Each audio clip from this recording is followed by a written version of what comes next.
চালু থাকা কোনো সামাজিক কল্যাণকর কর্মসূচি বন্ধ এই সরকার করছে না। নমস্কার বন্ধুরা, এই মুহূর্তে রয়েছে রাজ্যের সমস্ত কৃষকদের জন্য বিরাট বড় সুখবর।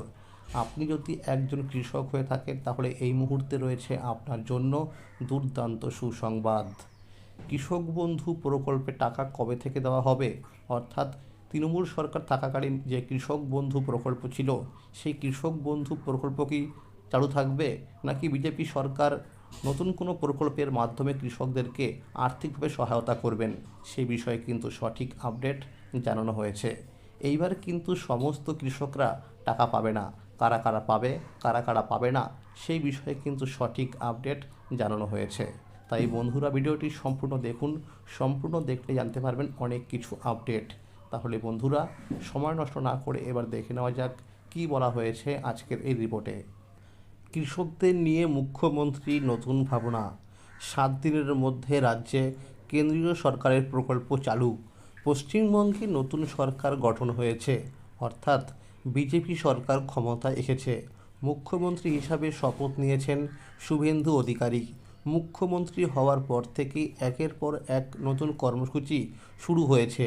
কৃষকদের মধ্যে আলোচনা চলছিল, নতুন সরকার কি কৃষক বন্ধু প্রকল্প চালিয়ে যাবে, নাকি নতুন কোনো কৃষক সহায়তা প্রকল্প আনবে। অবশেষে সেই অপেক্ষার শেষ হয়েছে।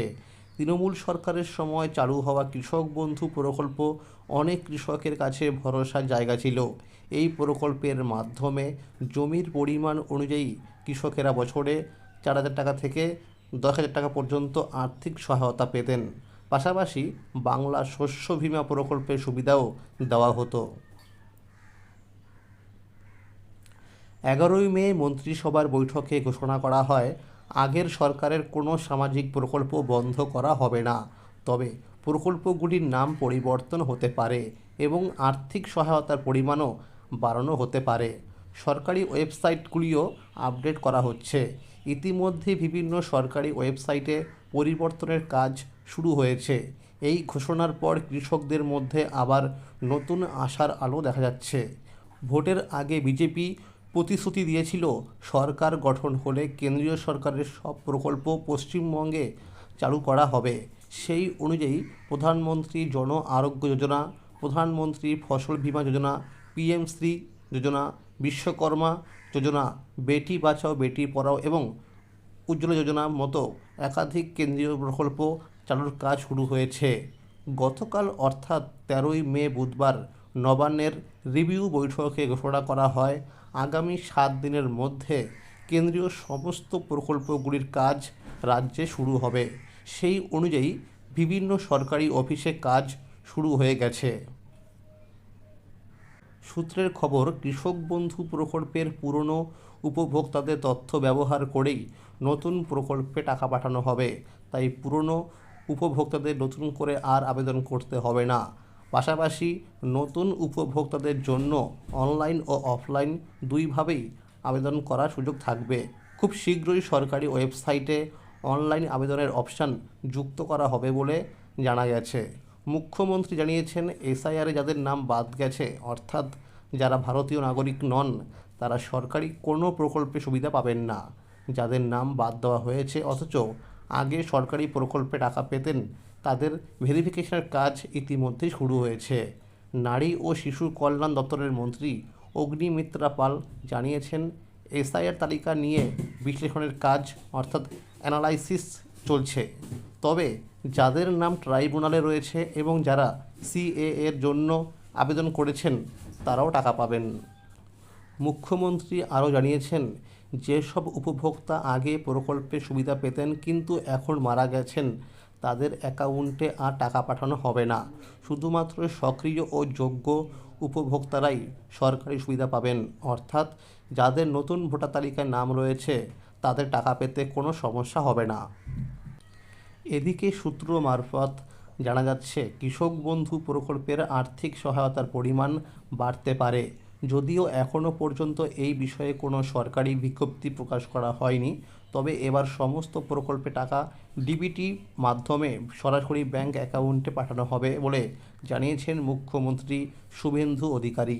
তাই প্রত্যেক উপভোক্তাকে খুব শীঘ্রই ব্যাংক অ্যাকাউন্টের সঙ্গে ডিবিটি লিঙ্ক করার জন্য অনুরোধ করা হচ্ছে।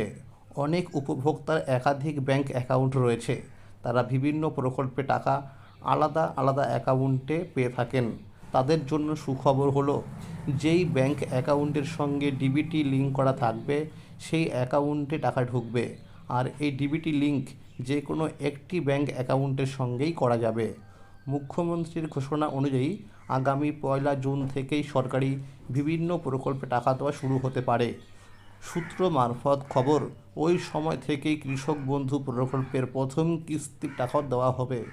একই সঙ্গে ওই দিন থেকেই সরকারি বাসে মহিলাদের জন্য সম্পূর্ণ বিনামূল্যে যাত্রার ব্যবস্থাও চালু কার্যকর হবে। এছাড়াও গতকাল মুখ্যমন্ত্রী ঘোষণা করেছেন, বিধবা ভাতা, প্রতিবন্ধী ভাতা এবং বার্ধক্য ভাতা প্রকল্পে টাকা 1,000 টাকা থেকে বাড়িয়ে 2,000 টাকা করা হলো। ফলে নতুন সরকারের এই ঘোষণাগুলির পর সাধারণ মানুষ ও কৃষকদের মধ্যে নতুন আশার পরিবেশ তৈরি হয়েছে। পশ্চিমবঙ্গে সরকার পরিবর্তনের পর আলু চাষিদের জন্য বড় সিদ্ধান্ত নিল নতুন বিজেপি সরকার। রাজ্যের আলু উৎপাদনকারী অঞ্চল হিসাবে পরিচিত পূর্ব বর্ধমান ও হুগলিতে বিপুল সমর্থন পাওয়ার পরেই আলু রপ্তানি নীতিতে বড় পরিবর্তনের ঘোষণা করা হয়েছে। বুধবার নবান্নে সাংবাদিক বৈঠক করে মুখ্যমন্ত্রী শুভেন্দু অধিকারী জানান, আগের সরকারের সময় আলু রপ্তানির ওপর যে সমস্ত বিধি নিষেধ ছিল সেগুলি তুলে নেওয়ার সিদ্ধান্ত নেওয়া হয়েছে। মুখ্য সচিব মনোজ আগরওয়ালকে পাশে নিয়ে তিনি বলেন, আলু চাষি ও আলু ব্যবসায়ীদের আর কোনো ধরনের হয়রানির মধ্যে পড়তে হবে না। তৃণমূল সরকারের আমলে রাজ্য থেকে ভিন রাজ্যে আলু পাঠানোর ক্ষেত্রে নানা নিষেধাজ্ঞা জারি ছিল। সীমান্ত এলাকায় পুলিশ ও অন্যান্য সরকারি দপ্তরের পক্ষ থেকে কড়া তল্লাশিও চালানো হতো। তবে নতুন সরকার সেই সমস্ত নিয়ম প্রত্যাহার করে নেওয়ার সিদ্ধান্ত নিয়েছে। মুখ্যমন্ত্রী স্পষ্ট জানিয়ে দিয়েছেন, এখন থেকে আলু রপ্তানির ক্ষেত্রে পুলিশ বা অন্য কোনো সরকারি সংস্থা কোনো বাধা দেবে না। শুধু আলু নয়, অন্যান্য কৃষিজ পণ্য ভিন রাজ্যে পাঠানোর ক্ষেত্রেও একই নীতি অনুসরণ করা হবে বলে জানিয়েছে রাজ্য সরকার।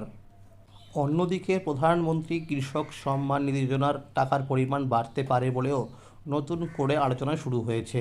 পশ্চিমবঙ্গ বিধানসভা নির্বাচনের দ্বিতীয় দফার আগে মেদিনীপুরের এক জনসভা থেকে প্রধানমন্ত্রী নরেন্দ্র মোদী ঘোষণা করেছিলেন, বাংলায় বিজেপি সরকার গঠিত হলে কৃষকদের জন্য কেন্দ্রীয় সহায়তার পরিমাণ 6,000 টাকা থেকে বাড়িয়ে 9,000 টাকা করা হবে।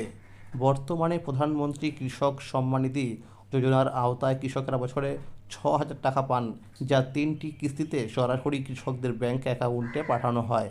প্রধানমন্ত্রী সেই সভায় ডবল ইঞ্জিন সরকারের কথা উল্লেখ করে বলেন, কেন্দ্র ও রাজ্য একসঙ্গে কাজ করলে কৃষকেরা আরও বেশি সুবিধা পাবেন এবং মধ্যস্বত্বভোগীদের দৌরাত্ম্য অনেকটাই কমবে। পাশাপাশি কৃষকদের ফসলের ন্যায্য দাম নিশ্চিত করার দিকেও জোর দেওয়া হবে বলে দাবি করা হয়েছে। সূত্রের খবর, কৃষক বন্ধু এবং পিএম কিষাণ এবং বাংলা শস্য বীমা প্রকল্পের আর্থিক সহায়তা কৃষকেরা পাবে। এখন সবচেয়ে বেশি আলোচনা হচ্ছে মহারাষ্ট্র মডেল নিয়ে। মহারাষ্ট্রে কেন্দ্রের 6,000 টাকার পাশাপাশি রাজ্য সরকারের তরফে নমশেতকরী মহাসম্মান নিধি যোজনার মাধ্যমে আরও 6,000 টাকা দেওয়া হয়। ফলে সেখানকার কৃষকেরা বছরে মোট 12,000 টাকা করে পান। রাজনৈতিক মহলের একাংশের মতে পশ্চিমবঙ্গেও ভবিষ্যতে একই ধরনের ব্যবস্থা চালু হতে পারে, যদিও এই বিষয়ে এখনও পর্যন্ত কোনো সরকারি ঘোষণা করা হয়নি। এদিকে প্রধানমন্ত্রী কৃষক সম্মান নিধি পরবর্তী অর্থাৎ 23তম কিস্তি নিয়েও কৃষকদের মধ্যে আগ্রহ বাড়ছে। 22তম কিস্তির টাকা 2026 সালের মার্চ মাসে দেওয়া হয়েছিল। সেই হিসাবে মনে করা হচ্ছে 23তম কিস্তির টাকা জুন মাসের শেষ অথবা জুলাই মাসের শুরুতে কৃষকদের ব্যাংক অ্যাকাউন্টে জমা হতে পারে। তবে সরকার ইতিমধ্যেই জানিয়েছে, যেসব কৃষক ফার্মার রেজিস্ট্রি সম্পূর্ণ করেননি অথবা যাদের ইকেওয়াইসি সক্রিয় নেই, তাদের কিস্তির টাকা আটকে যেতে পারে।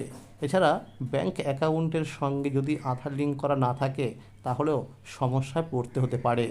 নিয়ম অনুযায়ী একটি পরিবারের শুধুমাত্র একজন সদস্যই পিএম কিষাণ প্রকল্পে টাকা পেতে পারেন। তাই আবেদনকারীদের সমস্ত তথ্য সঠিকভাবে আপডেট রাখা অত্যন্ত জরুরি। উপভোক্তারা চাইলে বাড়িতে বসে নিজেদের স্ট্যাটাস চেক করতে পারবেন। এর জন্য অফিসিয়াল ওয়েবসাইটে গিয়ে ফার্মার্স কর্নার থেকে বেনিফিশিয়ারি স্ট্যাটাস অপশানে ক্লিক করতে হবে। এরপর রেজিস্ট্রেশন নম্বর অথবা মোবাইল নম্বর দিয়ে তথ্য দেখা যাবে। কৃষকদের মধ্যে এখন একটাই আশা, নতুন সরকার পুরনো প্রকল্পগুলি চালু রাখার পাশাপাশি আরও বেশি আর্থিক সহায়তা দেবে। এখন সরকারি বিজ্ঞপ্তির অপেক্ষায় রয়েছেন রাজ্যের লক্ষ লক্ষ কৃষক। তাহলে বন্ধুরা, আজকের এই ছিল আপডেট। এই রকম আরও নতুন নতুন আপডেট সবার আগে পেতে হলে চ্যানেলটিকে অবশ্যই মনে করে সাবস্ক্রাইব করে রাখুন এবং সকলের কাছে শেয়ার করে দিন। আর যদি ভিডিওটি ভালো লেগে থাকে অবশ্যই একটি লাইক করে দেবেন। ধন্যবাদ।